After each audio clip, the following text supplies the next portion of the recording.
Well, hi there, and welcome back to Her Shrink Ray Eye. I'm Joan Biediger, and today we're going to step into darker territory. Skeletons, zombies, ruins, rust, all those quiet reminders of death that somehow find their way onto our workbenches. It's almost Halloween, so maybe that's fitting. But this episode isn't really about Halloween. It's about something older, stranger, and more enduring. Our fascination with death and decay in miniature form. If you spend time around figure painters or modelers, you've probably noticed it, how often death appears. It's in historical dioramas, fantasy busts, wargaming figures, even the occasional still life of a broken car or a collapsed building. Some artists chase gritty realism, dried blood, torn cloth, bones bleached by sun. Others exaggerate it or stylize it. Grinning skeletons, cartoon zombies, heroic corpses.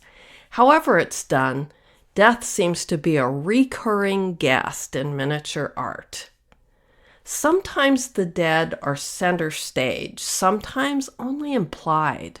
Sometimes nobody paints a single drop of blood and the whole thing still feels haunted, but the subject is time and abandonment and loss. So here are the questions I want to ask. Why are we doing this? What keeps pulling us back to mortality as a subject?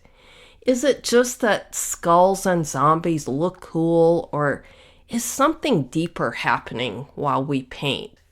I think miniature painters are doing something people have done for centuries, shrinking death down to a size where we can actually look at it, study it, and tell stories with it. We're making sense of something that's usually too big to think about. Let's start with something simple. Painting decay is interesting, and it can be enjoyable. That sounds a little terrible when I say it out loud, but it's true. Bone is satisfying. You get that warm ivory base coat, then you deepen the recesses with cooler shadows, then you add little scuffs and chips and staining. It's texture heaven. Zombies are fun to paint. You get to mix sickly skin tones that don't exist in healthy living people, yellowed green under the eyes, bruised purple where the skin is thinning, that black red where dried blood pools. You can exaggerate. You can push color farther than you could on a living portrait. Weathering rusted metal or broken armor feels like alchemy. You layer pigment, enamels, acrylic, oils, pigments again, sponge chipping, streaking grime down vertical surfaces, soot around exhausts. Rust is like its own technical playground, orange blooming into brown, the sharp contrast between corrosion and metal. And ruins are their own kind of poetry. Cracked plaster, peeling paint, exposed rebar, ivy taking back brick, soot curling up from a burned out window.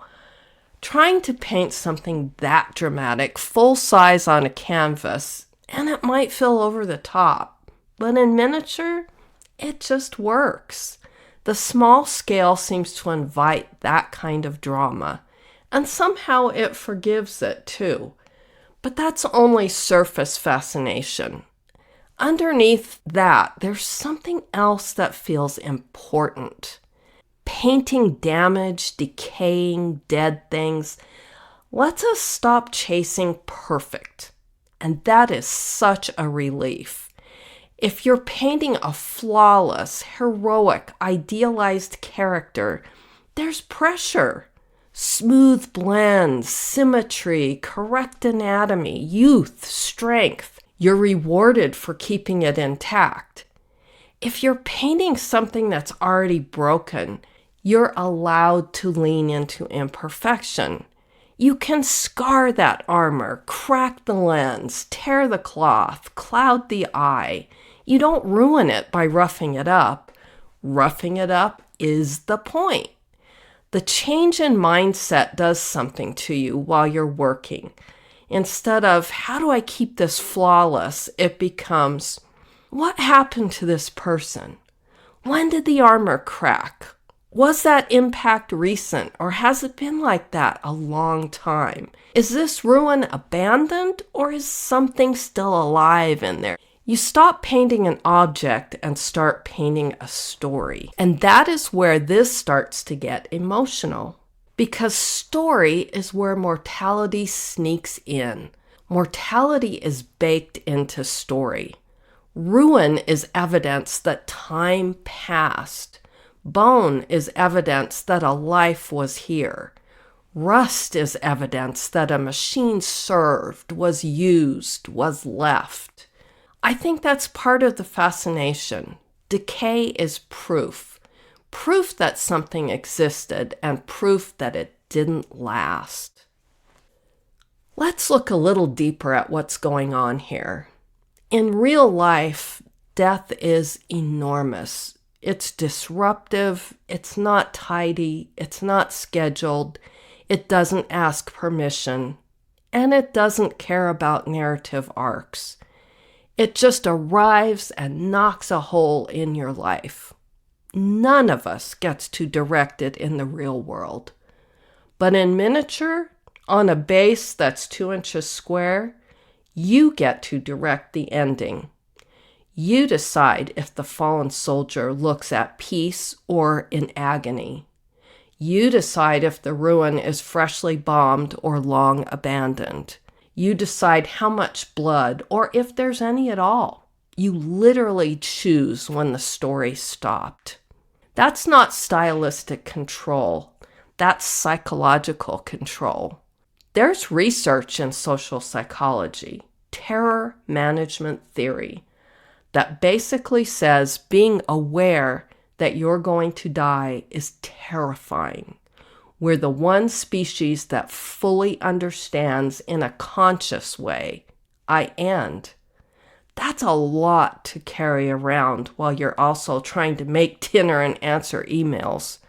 So humans build layers of culture, ritual, belief, and symbolic expression to help keep that terror at a workable distance.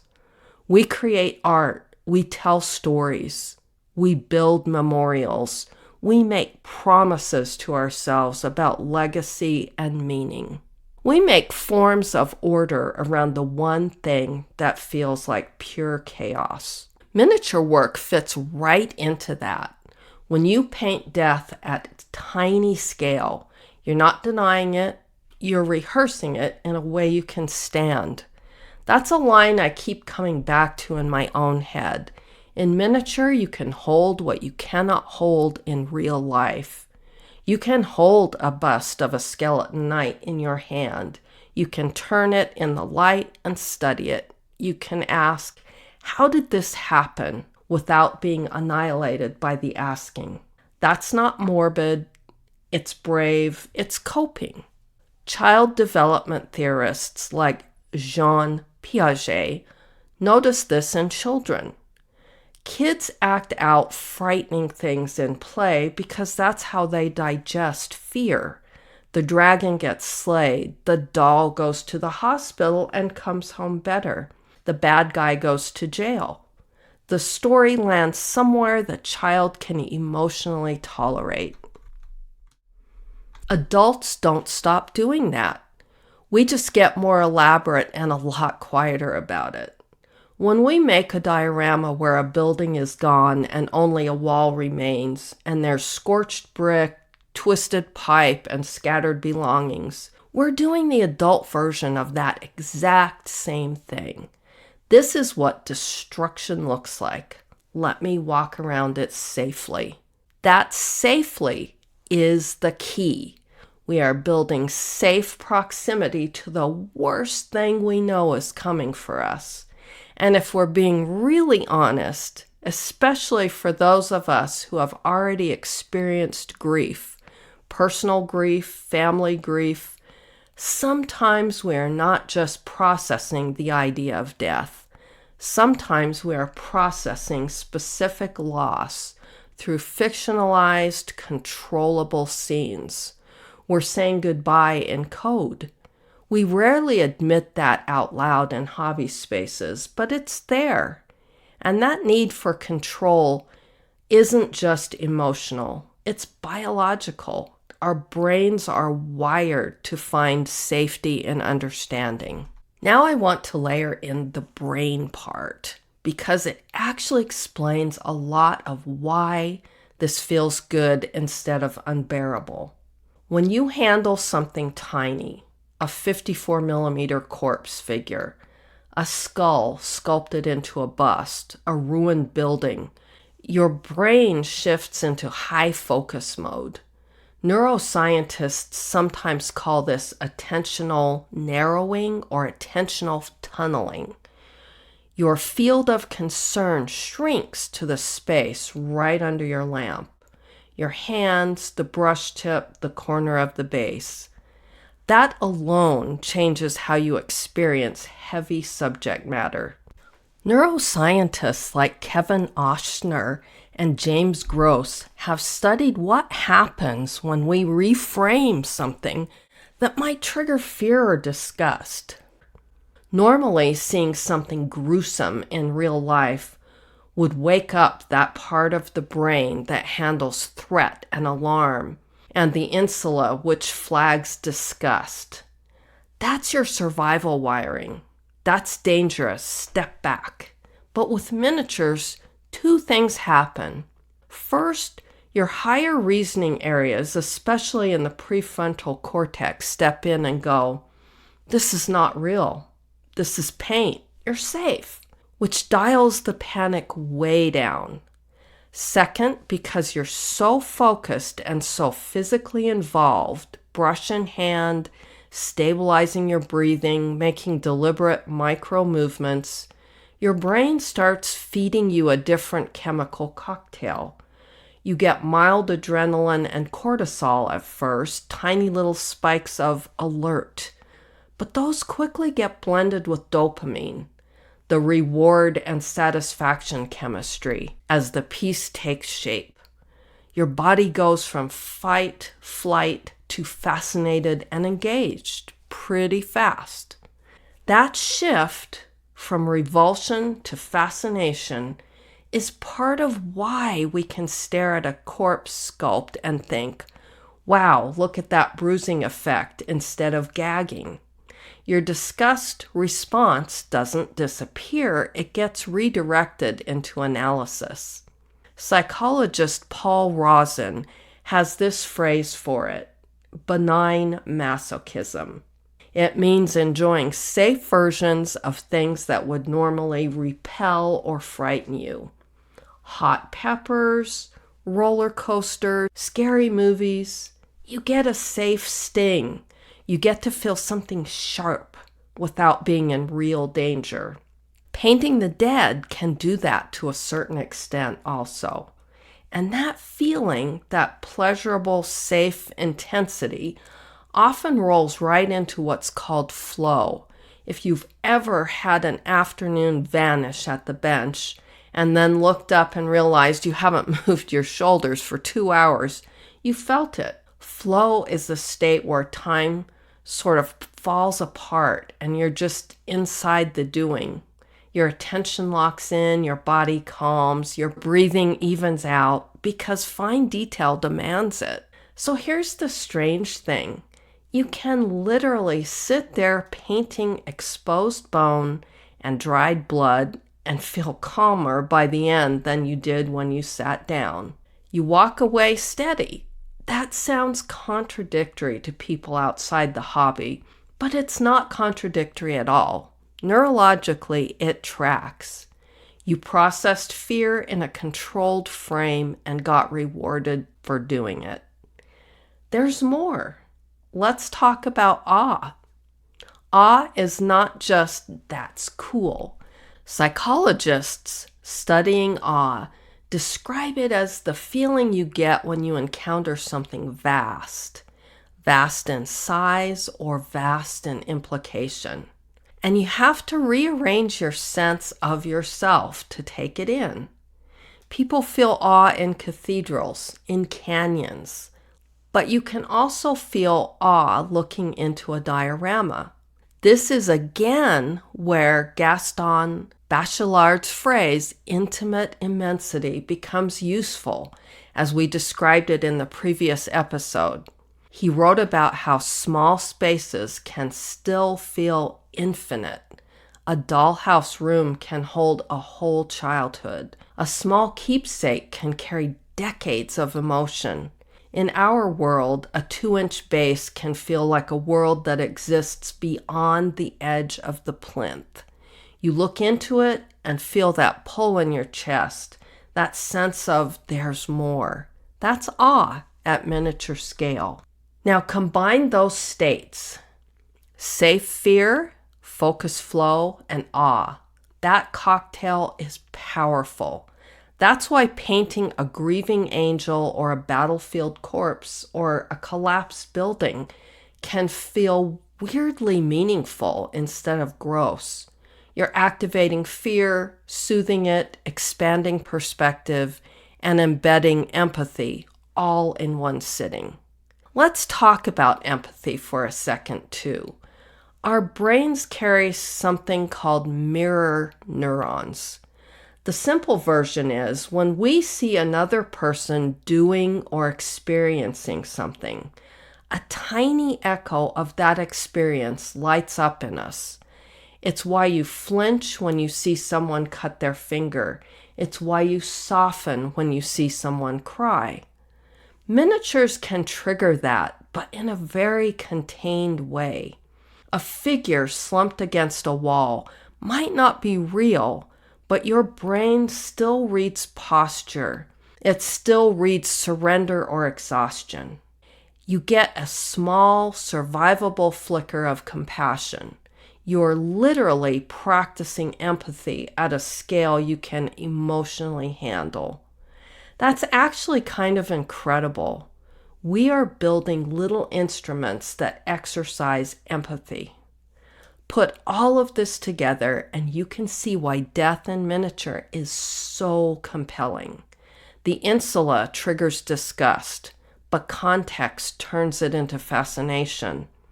The amygdala triggers fear, but the prefrontal cortex transforms it into thrill.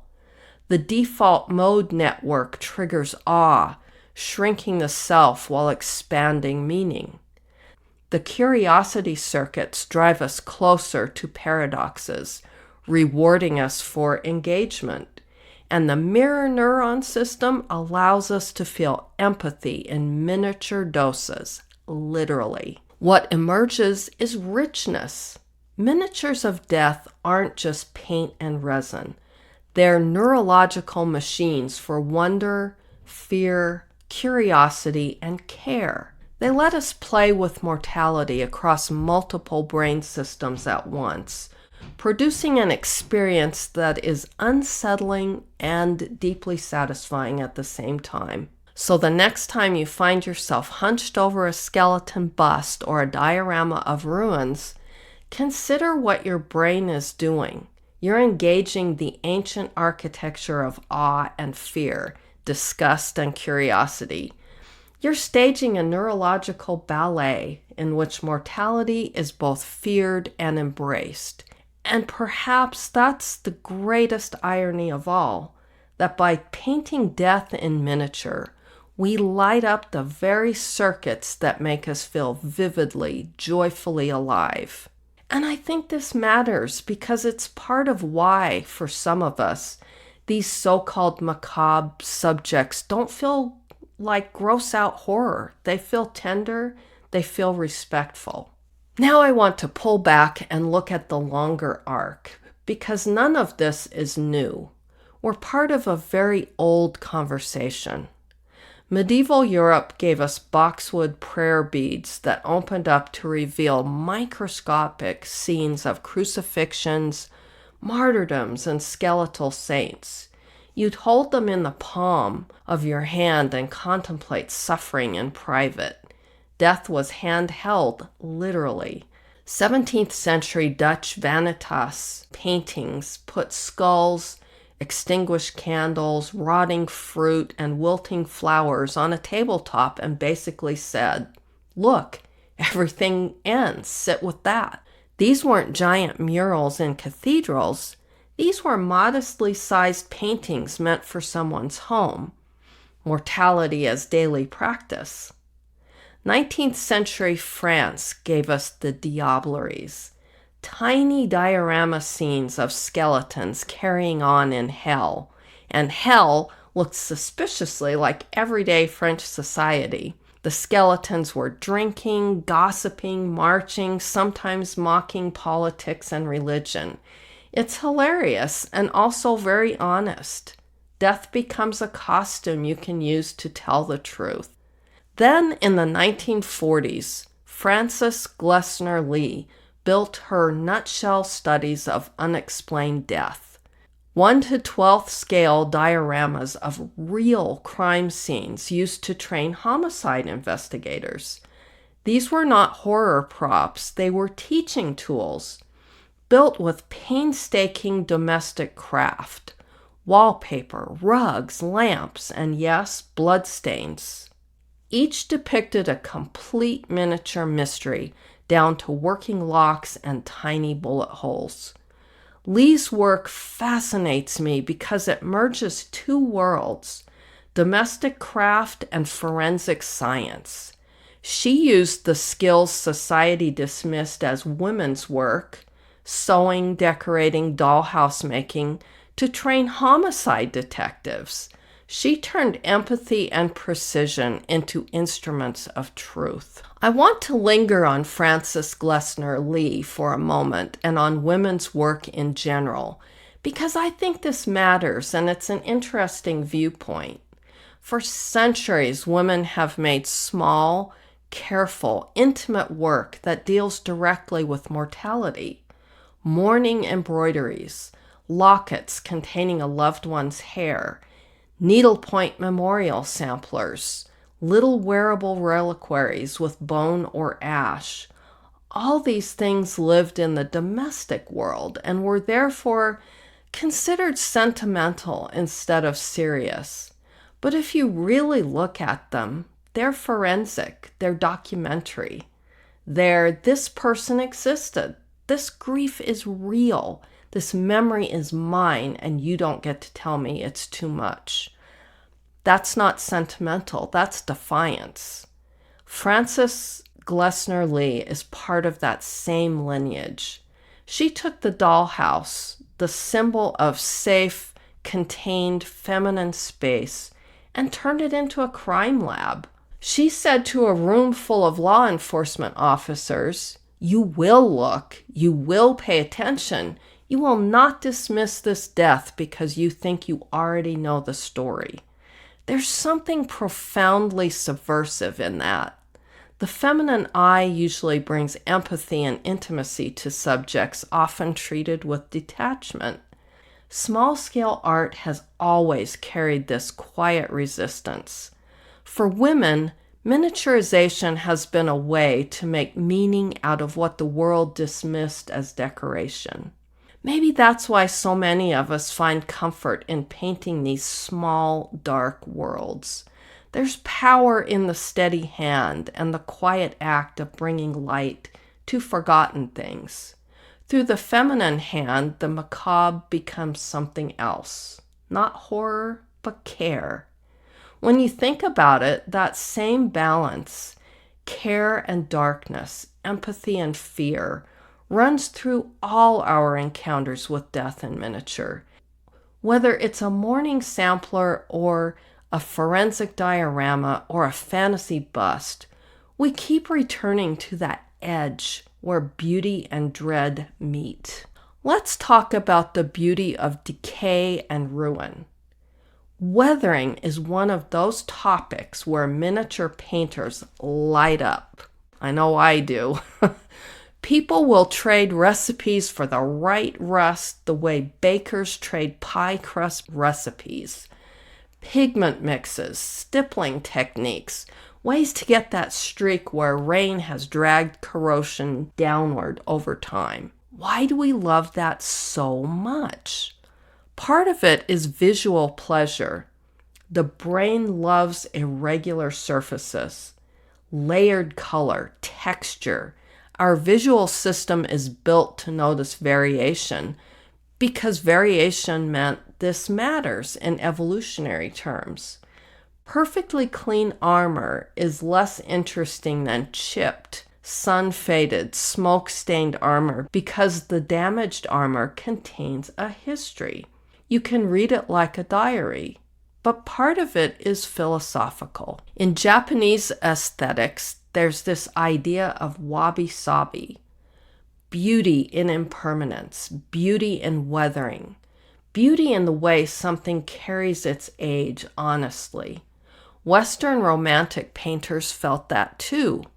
Caspar David Friedrich painted decaying architecture, not just to be dramatic, but to suggest that ruins aren't only endings. Ruins sit right at the edge between our time and nature's time. Miniature painters recreate that when we model a collapsed wall overtaken by ivy, or when we show nature quietly reclaiming a battlefield. It's not just this was destroyed. It's this was destroyed and something is already moving back in. The world continues. Life continues. That's why painting decay so often doesn't feel depressing.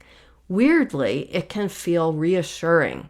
You're reminded that even after ruin, something else will grow.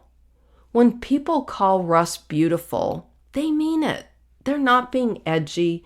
They're responding to the color and the way it tells time.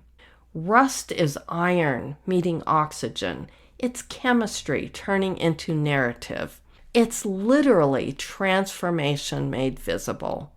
That idea, decay as transformation, is important, and it leads directly to the next section.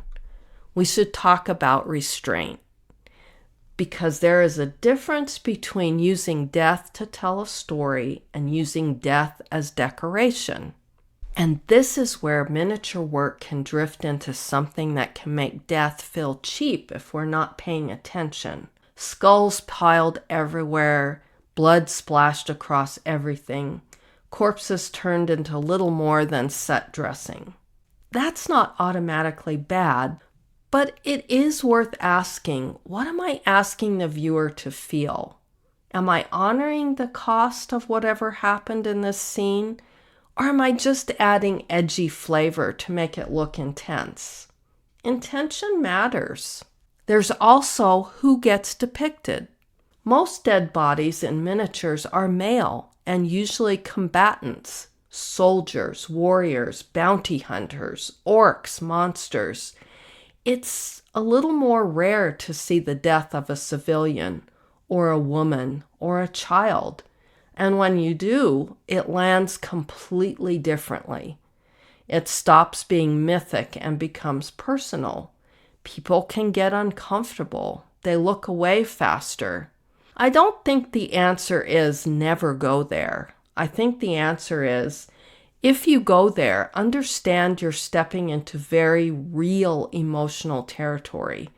You're not doing fantasy anymore. You're making a statement about society. There's also the matter of restraint. Subtlety activates empathy more reliably than spectacle. A single trickle of dried blood invites you to imagine pain. A full gore explosion invites you to distance yourself so you don't have to feel anything. A single helmet lying in the mud can feel devastating. A hill of skulls is almost comic book because it's so over the top. Psychologists and art historians both circle the same point here. Suggestion carries weight. Hinting at violence lets the viewer enter the emotional space and supply their own response. Showing absolutely everything can shut that door. It becomes a type of noise. As miniature artists, we get to choose how open that door is. We get to choose whether we leave room for empathy. And I think we should consider this sometimes. I think that's one reason it makes our work meaningful instead of just shocking. I have a hard time with this myself because my first impulse is to use gore and death for its shock value. In my algorithm as art box diorama, I had the decapitated heads of artists on the ground. I wanted to get across a strong statement about how an AI algorithm is extracting the brilliance of artists long gone. I did restrain the urge to have a lot of blood in the scene, and in fact, one of the heads was bleeding primary colors rather than blood. It's a fine line using gore to make a statement, and it can be hard to know where to draw that line. I struggle with that often in my artwork. But not all depictions of death are meant to confront or critique. Some are quieter, acts of keeping memory. Now I want to slow down a little and talk about something softer. If you've ever stood in front of a big historical diorama, Gettysburg or Waterloo, you feel it immediately. Those aren't just displays, they're shrines. Each tiny figure stands in for a life. Each tiny moment says, "This happened, don't forget." That's public ritual. But I think we also do private ritual at our benches, alone. That repetitive motion, wash, dry, highlight, repeat, calms the nervous system. Psychologists will just call it self-regulation. To me, it feels like care. You're sitting with something hard, and instead of looking away, you're giving it time and attention. Culturally, rituals like that are everywhere. Dia de los Muertos altars, tiny altars filled with candles, marigolds, sugar skulls, photos, bring the dead back into daily life with color and tenderness, not horror. The message there is death is part of us. We don't hide from it, and we don't let it erase the love. I think miniature painting, especially when we work with decay, sometimes taps that same current. We may not call it ritual, but functionally it is in a way. We sit, we light the space, we work with steady hands on something that represents loss. We stay with it until it feels like it belongs in the world. And the piece that comes out of that, the finished bust, the diorama, the ruin, is more than a cool object for a display case. It's a memory object. It's evidence that we were willing to look at the thing nobody wants to look at and turn it into something that can be held and understood. That's not gloomy, that's human. We've covered a lot today. We've moved from weathering and bones all the way through psychology and neuroscience, into art history, into domestic craft, into grief, and back out again. And maybe this is why, far from being depressing, many hobbyists find painting decay to be joyful, because it's not about reveling in death, it's about engaging with life through death. By painting bones, we remind ourselves of flesh. By painting ruins, we remind ourselves of glory. By painting rust, we remind ourselves of the passage of time and the way all things transform. As philosopher Ernest Becker wrote in The Denial of Death, culture itself is a way of transcending mortality, and miniatures are one of our culture's most intimate, hands-on contributions to that project. They may be small, but their meaning is vast. So as Halloween approaches and benches everywhere fill with skeletons and zombies, rust and ruins, maybe it's worth remembering we're not just indulging in spooky fun. We're participating in one of humanity's oldest traditions, turning death into art. That's what makes this hobby so extraordinary. It takes the universal, mortality, and lets us hold it in the palm of our hands. It turns dread into detail, fear into fascination, endings into beginnings, and in that act we find not despair but beauty. So the next time you lean close to highlight the ridges of a skull or stipple rust onto a ruined wall, take a moment to feel the weight of what you're doing. You're not just painting, you're remembering. You're creating meaning. You're part of a lineage of artists and makers who have, across centuries and cultures, faced mortality with brush in hand. And maybe, just maybe, that's the real beauty of decay, that in painting the dead, we affirm the living, that in facing endings, we find beginnings. Thank you for walking with me among skeletons and ruins, among rust and remembrance. If you enjoyed this journey, please share it with a fellow hobbyist. Subscribe, follow, or just carve out a little time to listen. I'll be right here with my lamp on, brush in hand, story waiting. Until next time, keep your hands steady, see clearly, not obediently, and keep your story your own. Thanks for listening.